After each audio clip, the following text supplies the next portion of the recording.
আজকে দেখো পটল নিয়ে চলে এসেছি বাহারি রান্নাঘরে একটা নিরামিষ রেসিপি করবো বলবে তোমাদের জন্য। তোমরা তো অনেকেই অনেক কিছু করে খাও পটল দিয়ে, তো আজকে আমি কি রান্না করব পটল দিয়ে, তার জন্য তো আমার সম্পূর্ণ ভিডিওটা তোমাদের দেখতে হবে। তো চলো রান্নাটা স্টার্ট করা যাক।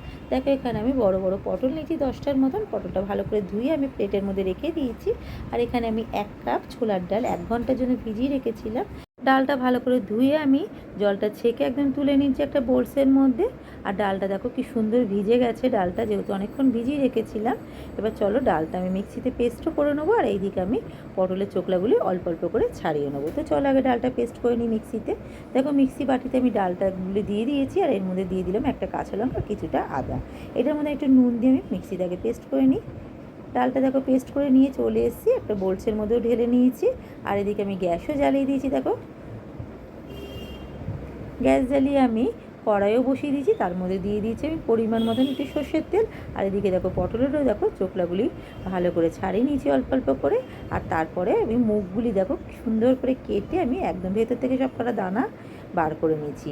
আর এইটাই হচ্ছে মজাদার জিনিস, পটলের দেখো মুখগুলি আমি টোপরের মতন করে কেটে নিয়েছি। দেখো এদিকে তেলটাও গরম হয়ে এসছে, এর মধ্যে আমি দিয়ে দিলাম একটু হিং ফোড়ন। হিংটা দিয়ে একটু নাড়াচাড়া করে নেবো, তার মধ্যে এবার ঢেলে দেবো আমি এই ডালের পেস্টটা। যেহেতু নুন দিয়ে আমি ডালটা পেস্ট করেছিলাম, আর আমি এখানে নুন দেবো না, দিয়ে দেবো আমি এখানে স্বাদ মতন চিনি। চিনিটা দিয়ে ডালটা ভালো করে তেলের মধ্যে মন্ডর মতন করে আমি নেড়ে নেবো। কড়াইয়ে দেখো ডালের পেস্টটা পুরো মন্ডর মতন রেডি হয়ে গেছে। এইটা আমি আবার নামিয়ে নেবো প্লেটের মধ্যে।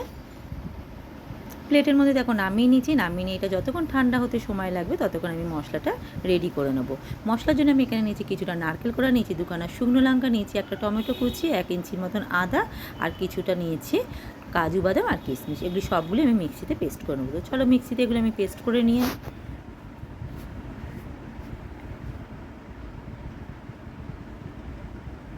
মিক্সিতে আমার এদিকে পেস্ট করাও হয়ে গেছে, এদিকে ডালটাও ঠান্ডা হয়ে গেছে। এই ডালের পুরটা আমি পটলের মধ্যে আমি ভরে এটা আমি রেডি করে নেব। দেখো সব কটা পটলের মধ্যে পুরটা ভরে আমি রেডি করে নিয়েছি। আর এই যে টোপরের মতন যে মুখগুলি কেটে রেখেছিলাম, এইগুলি আমি টিথপিক দিয়ে এক একটা পটলের মধ্যে আটকিয়ে দেবো।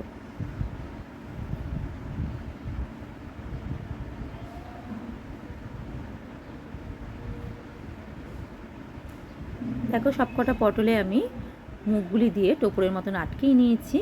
এবার কড়াইতেও বসিয়ে দিয়েছি, কড়াইতে দিয়ে দিয়েছি আমি পরিমাণ মতন সর্ষের তেল। তেলটা গরম হয়ে এসছে, এর মধ্যে আমি অল্প অল্প করে পটল দিয়ে আমি ভেজে তুলব। পটলটা একটু বেশিক্ষণ সময় নিয়ে ভাজতে হবে, একদম কম আঁচ করে, তাহলে পটলটা ভালো ভাজা হবে। তাহলে আর ভেতরে যে মশলাটা আমি অল্প অল্প করে পটল দিয়ে দিয়ে আমি ভাজবো। আমি গ্যাস কমিয়ে পটলটা ভাজছি, আর আমি ঢাকনা দিয়েই ভাজবো পটলটা। তো চলো আমি পটলগুলো আগে আস্তে আস্তে করে ভেজে নিই। দেখো সব কটা পটল আমি ভেজে তুলে নিয়েছি। আর এদিকে পটল ভাজার তেলটাও আমার কড়াইয়ের মধ্যেই রয়েছে, এর মধ্যে দিয়ে দিলাম একটু পরিমাণ মতন সর্ষের তেল। তেলটা গরম হতে দেব। আর এর মধ্যে দেখো আমি মশলাটাও পেস্ট করা হয়ে গেছে মিক্সিতে। আর এই তেলের মধ্যে আমি ফোড়নের জন্য দিয়ে দেবো 3-4খানা এলাচ থেতো করে, আর দেবো একটা দারচিনি। ফোড়নটা একটু হতে দেবো। ফোড়নটা হয়ে এসছে, এর মধ্যে দিয়ে দিলাম আমি মশলা পেস্টটা। মশলা বাটি ধোয়া একটু জল দিয়ে দেবো এটার মধ্যে কষানোর জন্য। দেখো মশলা বাটি ধোয়া জলটা দিয়ে দিয়েছি, দিয়ে দিলাম আমি স্বাদ মতন নুন, আর দেবো এখানে 1 চামচ কাশ্মীরি লঙ্কার গুঁড়ো, দিয়ে দেবো স্বাদ মতন চিনি, দিয়ে সব কিছু দিয়ে মশলাটা আমি ভালো করে কষিয়ে নেবো। গ্যাসটা কমিয়ে আমি মশলাটা কষাচ্ছি, তাহলে ভালো কষানো হবে।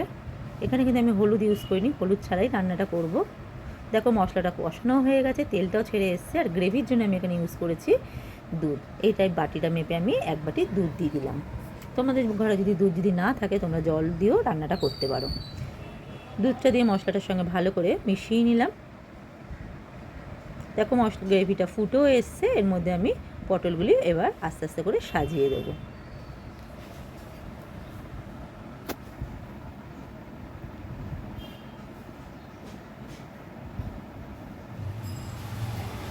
এইভাবে আমি সবকটা পটল সাজিয়ে দেবো। সব কটা পটল দেখো সাজিয়ে দিয়েছি, গ্রেভিটা ফুটেও গেছে, রান্নাটাও আমার রেডি হয়ে গেছে। নামানোর আগে আমি দিয়ে দিলাম 1 চামচ ঘি।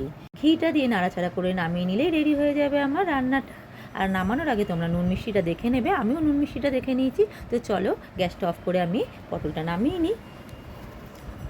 নামিয়ে নিয়ে চলে এসেছি দেখো তোমাদের জন্য টুকুর পটল, আর আমি একটু কাজু বাদাম দিয়ে গার্নিশ করে নিয়েছি। আর এইভাবে তোমরা বাড়িতে এটা রান্না করে দেখতে পারো। আর আমার রেসিপিটা যদি ভালো লেগে থাকে আমার চ্যানেলটাকে সাবস্ক্রাইব করে দিও। ফেসবুক প্রোফাইল থেকে দেখলে পরে আমার পেজটাকে লাইক শেয়ার কমেন্ট করে অনুরোধ।